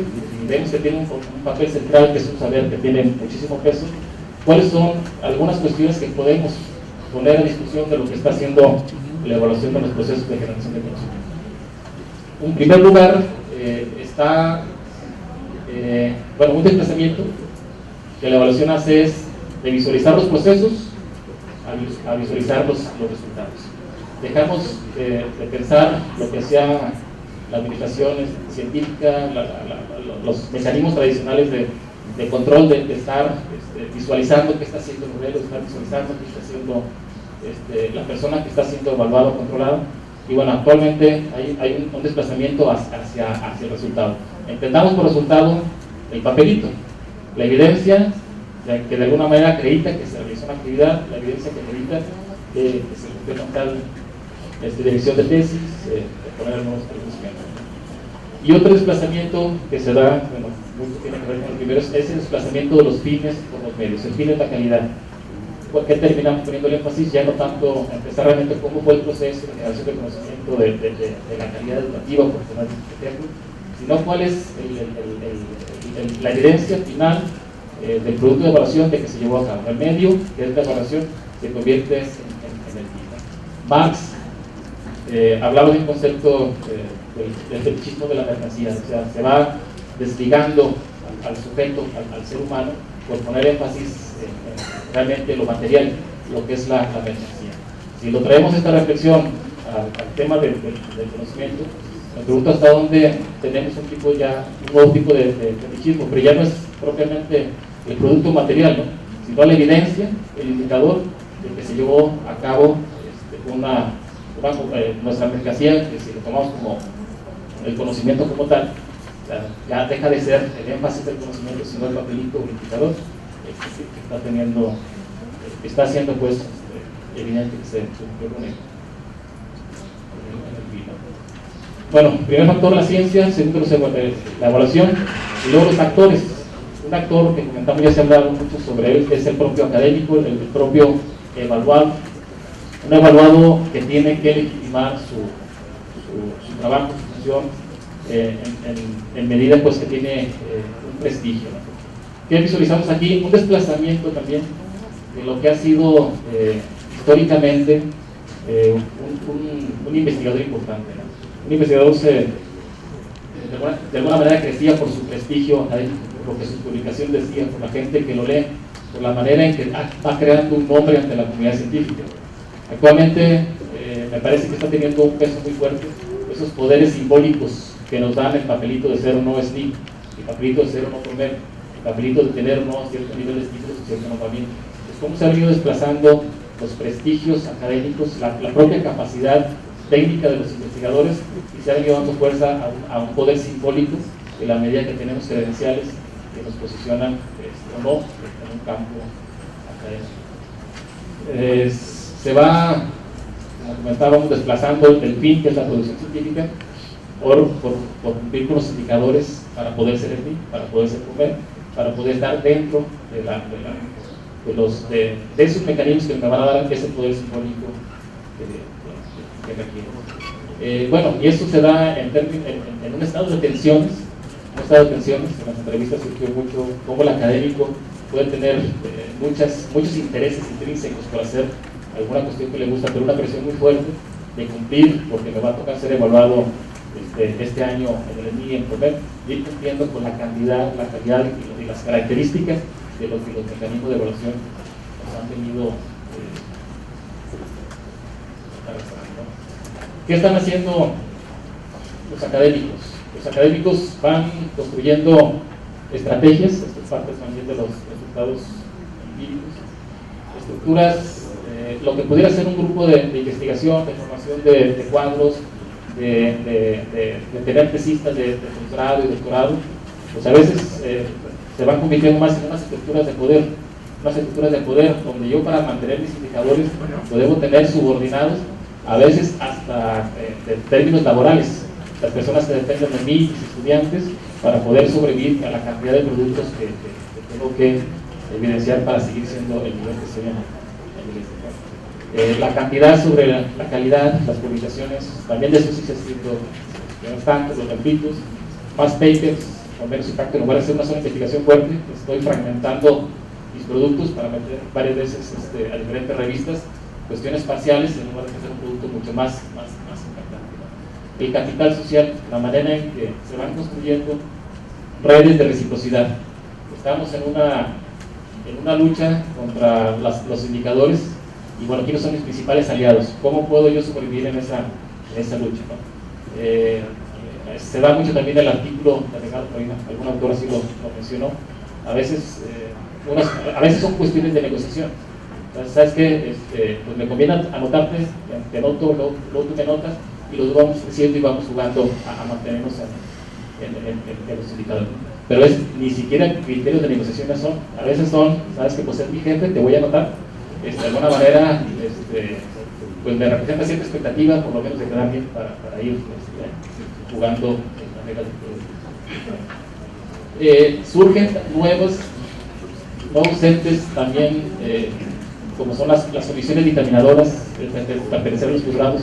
Son entes que tienen ya también ese poder de negociación mucho más fuerte, porque pueden otorgar los tesistas, los juzgados, tú puedes dirigir, no puedes dirigir, lo que ya se mencionaba, aquí no son mis cuates como para que sean parte de la estructura. Surgen algunos pocos de poder tan importantes como son las comisiones evaluadoras. La comisión evaluadora podría hacer una chamba extra de tener que juntarme a evaluar una serie de expedientes. Pero se convierte también en una posición de poder. También yo puedo ahí beneficiar a quien me interese y a lo mejor también, en ese sentido, que no alcanza para todos, perjudicar a quien me interese para que no se reparte entre más.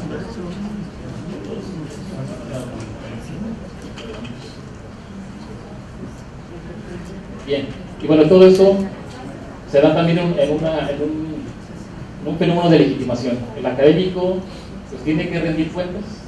Si soy SNI, estoy cumpliendo con mi labor. Si soy primer, estoy cumpliendo con las credenciales que me están pidiendo.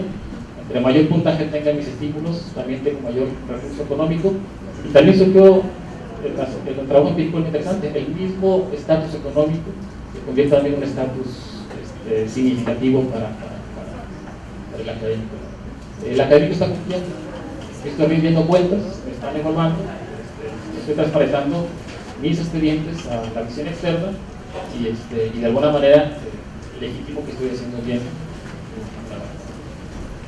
Ahora, ¿por qué los pares evaluadores dejan que esto suceda? Tenemos que preguntarnos. Bueno, hay mecanismos de control que deberían de tener.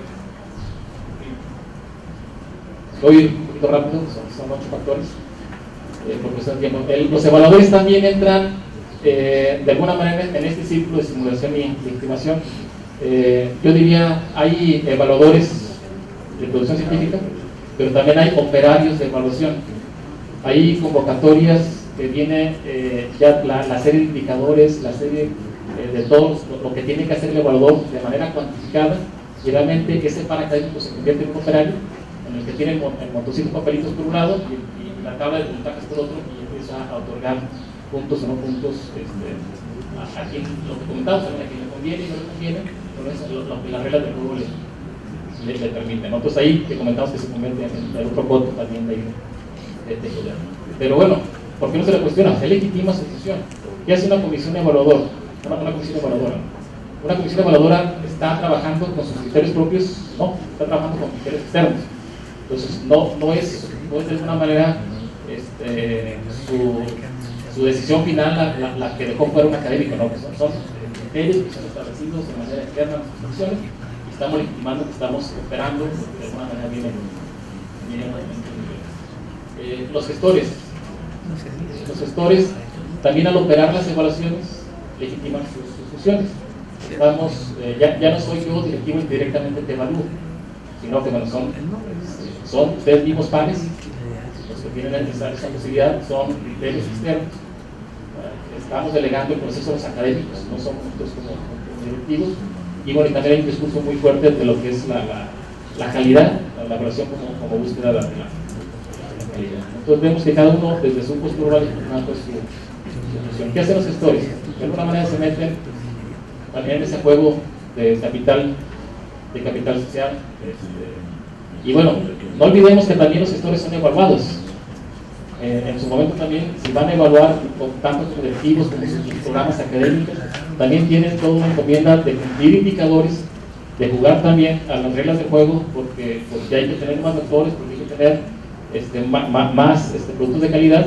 Entonces se convierten en juez, pero de alguna manera también en cómplices cómplices, decir, bueno, a mí me conviene más tener más doctores, lo que ya se ha comentado, o sea, a lo mejor creo, incluso hasta programas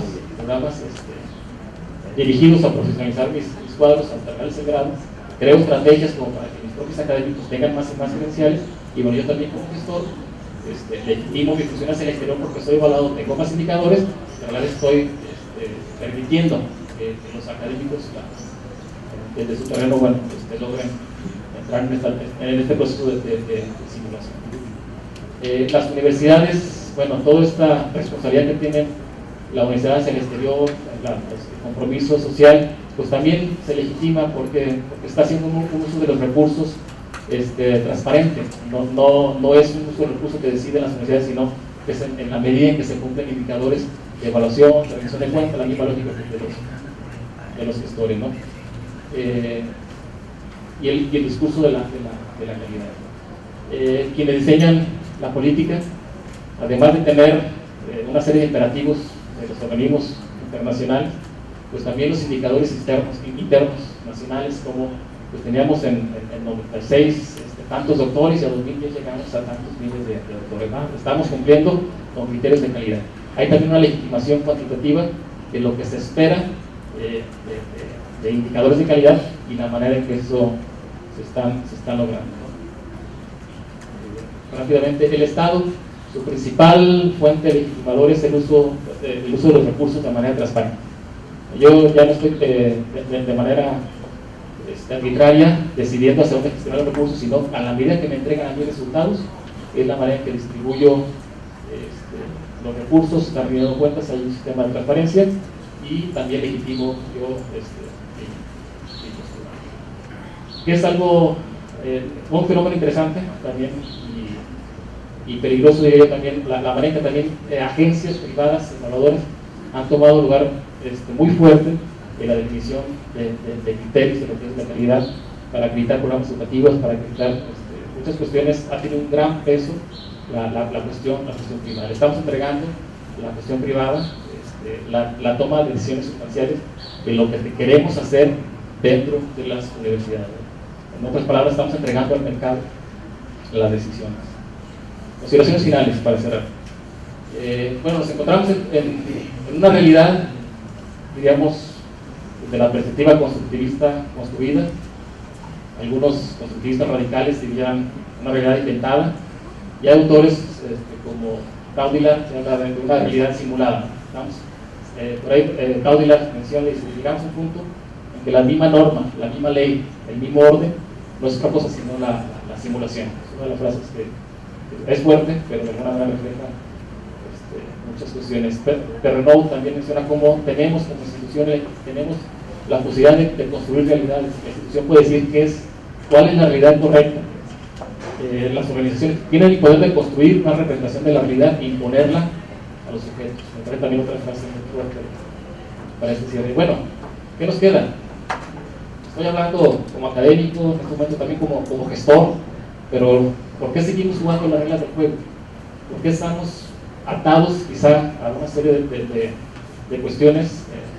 Aquí vimos que ya no es de un solo sector, ¿no? Sino que estamos dependiendo quizás de unos de otros, ¿no? Por ahí Foucault hablaba de la sociedad disciplinaria, la norma, cómo se nos impone y tenemos que disciplinarnos. Yo también hablaría de términos darwinianos, o sea, que necesitamos sobrevivir también.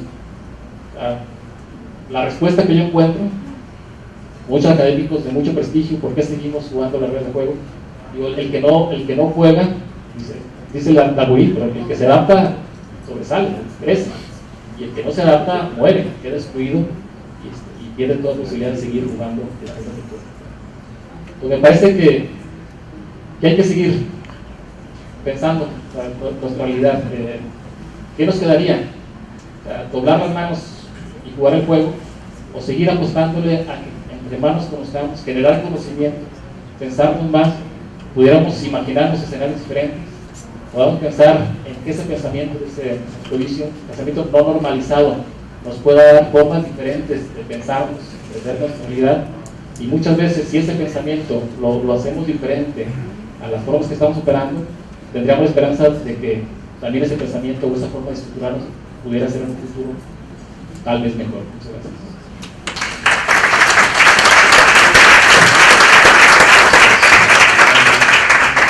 Vamos a pasar ahora a la sesión de preguntas y respuestas.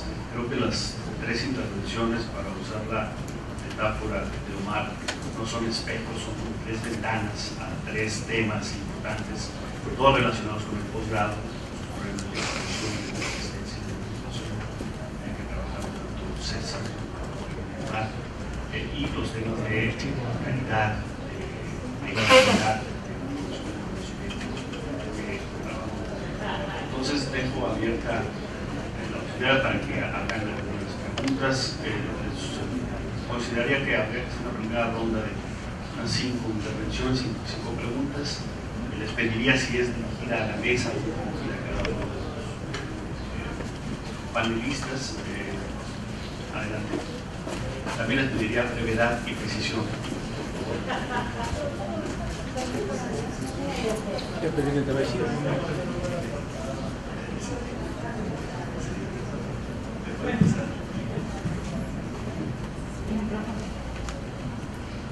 Buenas tardes, mi nombre es Alejandra Medina y yo estudio en esta universidad, soy de la carrera de Administración Gubernamental y Políticas Públicas, y es un poquito recordando lo que nos dijo el doctor César Barona, de los requisitos que hay que tener para entrar a algunos posgrados en cuanto a las publicaciones, y un poquito comprometiendo a mi jefe de Departamento de Políticas Públicas, el doctor Ricardo Pérez, en cuanto a que yo ya había pensado en eso, y yo trabajaba pues sola en un proyecto de investigación y políticas públicas, o un observatorio de políticas públicas, en el cual como estudiantes nosotros generáramos investigaciones o artículos con rigor académico, esto para no tener tantas complicaciones cuando aspiráramos a entrar a alguna maestría o algún posgrado.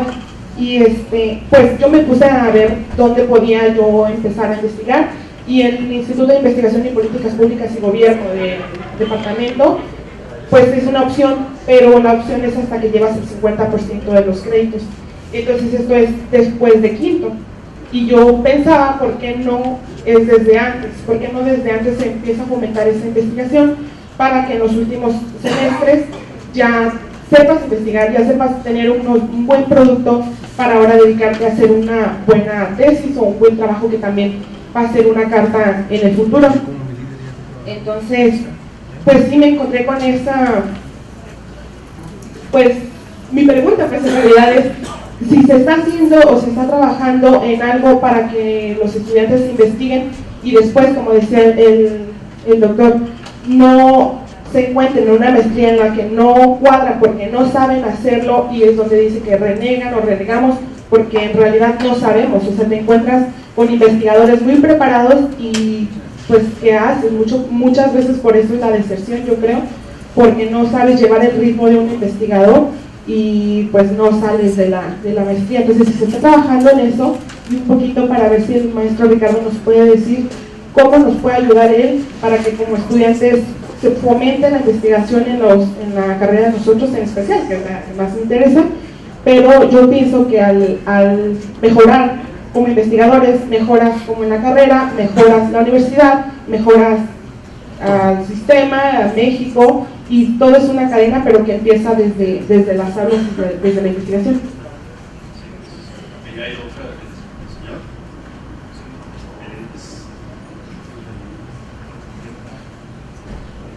Buenas tardes, mi nombre es Rafael Hernández León, vengo de la Universidad de Sonora, Caborca, Sonora. La pregunta sería que bajo todo ese panorama tan difícil pues de que se va formando por administrativamente, de que muchos estudian los posgrados y todas esas cosas para poder llegar a niveles, ¿verdad? Y estar en el juego. Entonces, si la mesa trae al menos, no sé, 1, 2 o 3 alternativas para el mejoramiento de la innovación, para la calidad de la educación, ¿verdad?, que podrían ir cambiando eso, pues se ve muy difícil, ¿verdad? Entonces, si existen o alguna Entonces, ¿alguien más? ¿Algún otro pregunta o comentario?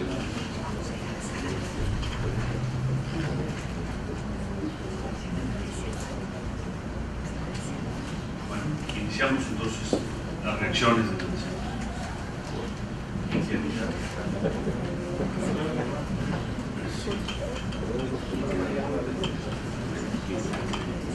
Bueno, un gran gusto, Alejandra, el interés por la investigación.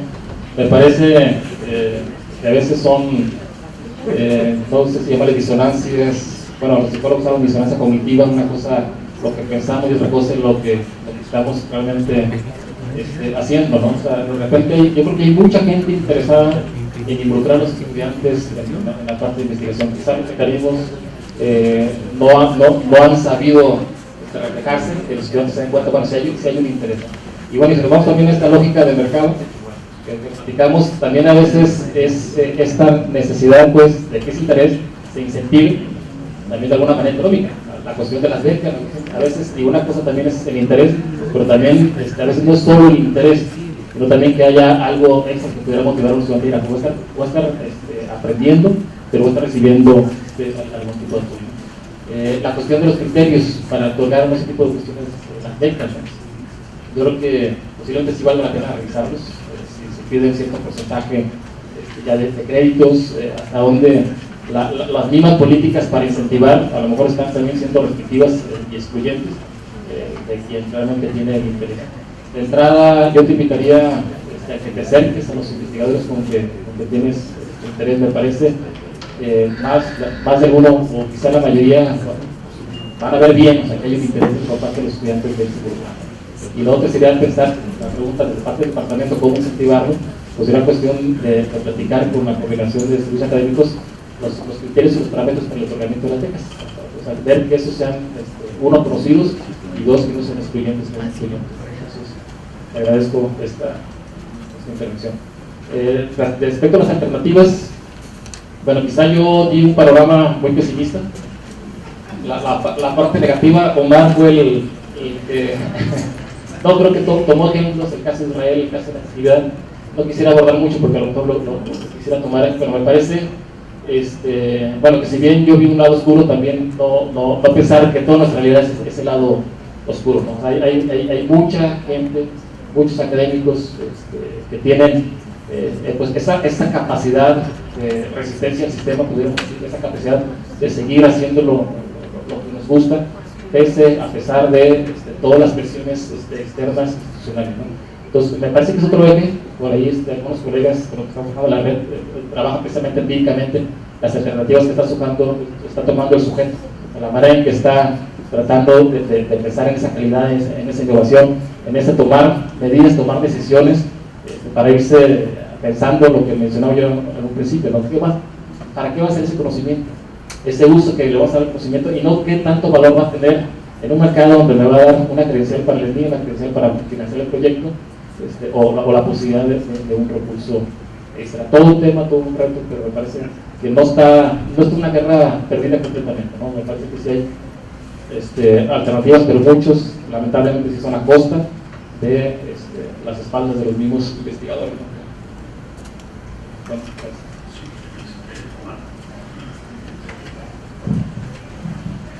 Una de las cosas también que nos pasa, no sé si estás de acuerdo ahí, Ricardo, que cuando normalmente diseñamos los mapas curriculares de los posgrados, estamos pensando como en procesos formativos, ¿no? Y entonces de lo que tú planteas, pues me parece que es justamente cuando tenemos que repensar esos currículums, ¿no? Lo que pasa es que administrativamente repensar un currículum, estás pensando el profesor en política, en la tribu con la que no te llevas, modificación de reglas, crear nuevos lineamientos. Entonces tú vives rápidamente, entre comillas, como cliente, el que hay algo que no te es funcional, ¿no? Pero para lo que es la organización de ese posgrado, que ve lo que dices y está de acuerdo con lo que dices, pero dice, híjole, si me meto en la otra parte donde, como no lo dijimos, no lo pensamos esto inicialmente, nos metemos en un problema. Pero eso mismo también me parece que es un buen objetivo de investigarse desde el punto de vista de la administración educativa, que es cómo se crean estos posgrados, cualquiera que sea en México, y que muchas veces nosotros mismos, cuando empezamos a trabajar y empezamos a asesorar, por ejemplo, a los profesores que van a hacer el posgrado, curiosamente siempre les metemos el miedo, ¿no? Aguas, no vayan a decir que lo quieres cambiar o ya no te gustó o que le quieres hacer modificaciones, porque de aquí a que llegue esto a consejo universitario ya se te murieron los estudiantes ahí en el programa. Entonces sí es una parte que a veces nosotros cuando somos estudiantes no nos damos cuenta de que es también complicado modificar. Decía alguien que después de, un estudio que leí sobre organizaciones decía que después de cuáles eran las organizaciones más conservadoras del mundo, ¿no? Entonces las 3 primeras eran iglesias y la 4ª la universidad. Entonces, pues imagínate lo difícil que es cambiar el asunto. Yo siempre que veo esta película de, ¿cómo se llama? Que es que le hicieron en Nueva Zelanda, de los hobbits y este tipo de cosas, ¿no? Es el Señor de los Anillos. ¿Te acuerdas de la escena esa de los árboles donde les piden ayuda y les dicen, no, para que nosotros podamos ayudarles nos llevamos varios cientos de años para tomar una decisión? Pues más o menos es así la universidad, ¿no? Si cada vez que alguien dice, tengo una buena idea, pues todos nos salimos corriendo porque quién sabe qué va a pasar con esa buena idea con la cual queremos trabajar. Es muy difícil mover una organización universitaria. Por eso muchos profesores e investigadores, si vas a su currículo, no están ahí, están buscando otras estrategias de sobrevivencia al exterior de la universidad, porque la universidad no tiene la flexibilidad. Y uno de los problemas, por ejemplo, en transferencia de conocimiento es ese, que la universidad muchas veces termina estorbando esa transferencia de conocimiento, y por eso va el investigador y se hace su empresita y no le dice a la universidad, aunque siga utilizando laboratorios y demás cosas, ¿no? Es decir, que es complejito esto de hacerle cambio a los currículums y demás cosas. Y en relación a la cuestión de cómo mejorar esta situación de la innovación en la educación, pues yo creo que también hay algunos supuestos que nosotros deberíamos desmentir como profesores investigadores, ¿no? Se supone que como profesores investigadores tenemos que ser buenos escritores, buenos educadores y buenos investigadores, y normalmente pues ni somos uno ni somos el otro, y a lo mejor somos nada más uno. Entonces es difícil tener un buen escritor que sea además un buen enseñante, ¿no? Hay algunos que sí lo combinan muy bien, hay otros que incluso les da mucho miedo escribir, que ya tienen su doctorado y le dicen, vamos a hacer un artículo, y haz de cuenta como si les estuvieras creando un problema psiquiátrico. Hay otros que les da pavor de escena frente al grupo de estudiantes, y entonces está tartamudeando el profesorito, estás así como diciendo, pues ¿a qué hora va a acabar de decir esa palabra? Y como investigadores, pues no todos somos buenos investigadores, no necesariamente nos gusta ser Sherlock Holmes y meternos en donde no nos llaman. Entonces, pues aquel que logra realmente sobrevivir con estos 3 factores, pues está realmente metido en una situación muy particular. Yo lo que he encontrado de buenos docentes y de buenos investigadores es que normalmente ya pertenecen familiarmente y pertenecen desde muy pequeños a un ambiente donde les fueron dando estas condiciones que daban esta posibilidad. Más difícilmente lo he encontrado que los que emergentemente se metieron al posgrado y emergentemente entraron a trabajar como profesores en la universidad. No parece que su ambiente en el cual se desempeñen intelectualmente puedan, digamos, desempeñar las mejores actitudes en torno a la formación o a la investigación. Entonces, lo que quiero decir con esto es que por muchas políticas y muchas técnicas y muchas formas que tengamos de producir doctores, no necesariamente nos va a generar este ciclo completo. Lo que sí tenemos que hacer es, bueno, desde la parte de la formación, por ejemplo, en la administración de la educación, pues yo creo que hay que adentrarnos en el tema de la disciplina, hay que adentrarnos en el tema de qué significan estos personajes moviéndose al interior de la universidad, y de qué manera, por ejemplo, pues sí encuentras que en otros países estos dinamismos o que existen sobre estos profesores, ves que sí funcionan. Entonces quiere decir que algo la organización está haciendo bien para que funcionen bien esas formas de producción del conocimiento y esas formas de enseñanza y de aprendizaje, cosa que nosotros normalmente a eso no le damos seguimiento, nos quedamos muy técnicamente en el asunto de si salió la factura, de si nos pudiste ponerlos de acuerdo a los profesores, donde, mira, tú puedes dar la clase que se te dé la gana, total vamos a hacer un currículum flexible. Entonces, pues los que son buenos profesores, pues ya te dan toda una intencionalidad muy buena de desarrollo, pero ¿quién hizo el seguimiento de que ese es un buen profesor? quién hizo el seguimiento de que la investigación que se está llevando a cabo es rigurosa. A mí me encantó, por ejemplo, cómo evaluaban en Canadá, en el Departamento de Políticas en Educación, en la Universidad de Alberta. Ahí hice mis estudios de postdoctorado, bueno, una estancia de 1 año, donde nos congelábamos hasta el pelo se te congela ahí.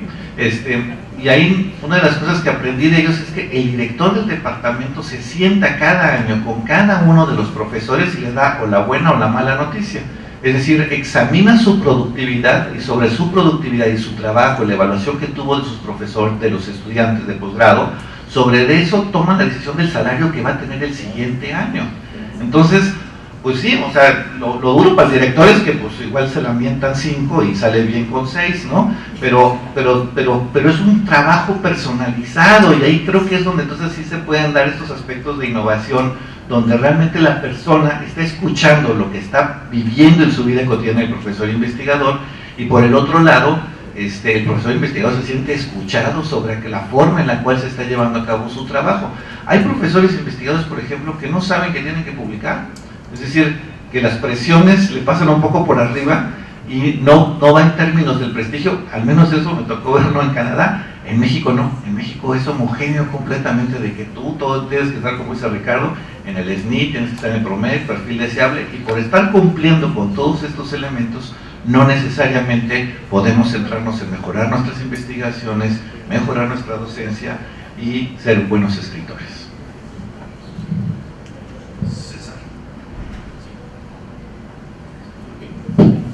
Muy breve.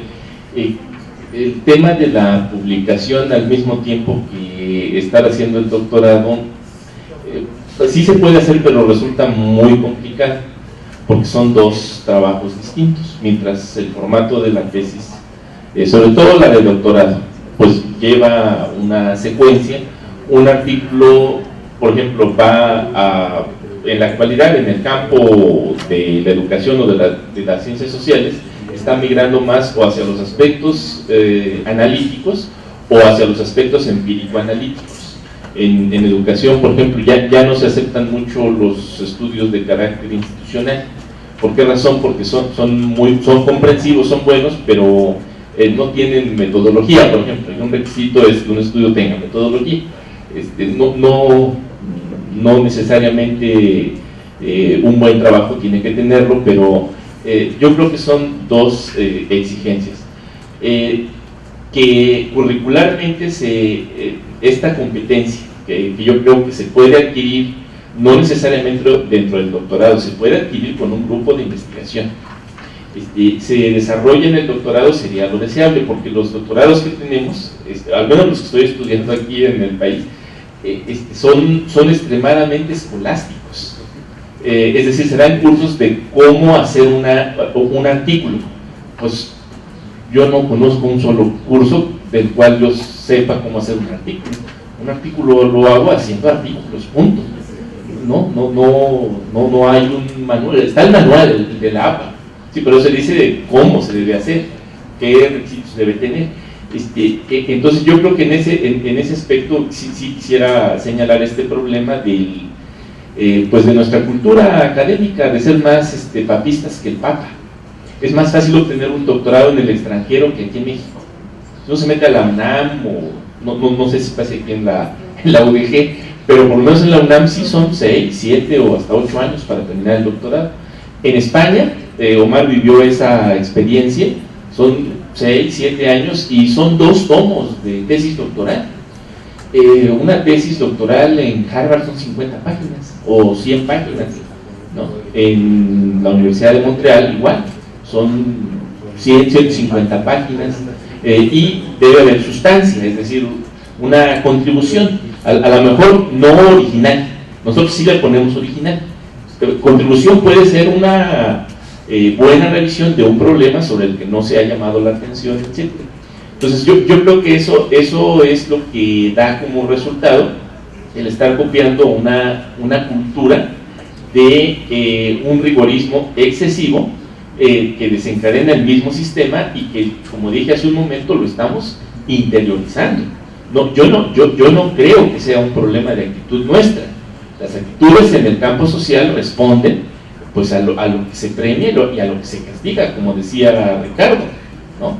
Entonces, y los doctorados están reproduciendo una cultura académica, pues la verdad muy anclada en la tradición y poco flexible. Por último, los estudiantes, ¿dónde están? Los estudiantes aparecen porque los tenemos que reportar, pero un estudiante no lo vemos como alguien que tiene una trayectoria, y que esa trayectoria probablemente es de aprendizaje, que él tiene una expectativa, y muchas veces ese aspecto, ese elemento, esa expectativa no es tomada en cuenta en el encuadre de la formación doctoral, ¿no? Se deja, como dice Manuel Quilantón, a que el académico haga el trabajo de tutelaje, y si le llega llorando el estudiante, pues le da un tafil y ya con eso va a estar bien al otro día. Eso lo dice Manuel Quilantón. No, debería ser un tema de discusión muy serio para tomar una decisión respecto a cómo apoyar al estudiante, o dicho de otra manera, pues no tomar al estudiante, como decía el fallecido Burton Clark, como carne de perro, sino como una persona a la cual se le van a transmitir una serie de valores, se le va a meter en una cultura de producción de saber, y la adquisición de un ethos que pues no tiene por qué atravesar por todo el sufrimiento, el castigo por el que nosotros atravesamos como maestros. Creo que en ese sentido el tema del aprendizaje y de la formación hoy, en una sociedad tan especializada, en doctorados tan especializados, tendría que ser más comprensiva y más flexible. Bueno, no sé si hay alguna otra pregunta, comentario. Bueno, de no tenerlo, cerraríamos aquí esta mesa agradeciendo a los ponentes, Ricardo, César, Omar, sus participaciones, a todos ustedes su atención, y les recuerdo que ahorita hay un espacio de comida y a las 4 de la tarde volvemos con las ponencias que corresponden a la primera sesión de esta cátedra. Muchas gracias y buenas tardes.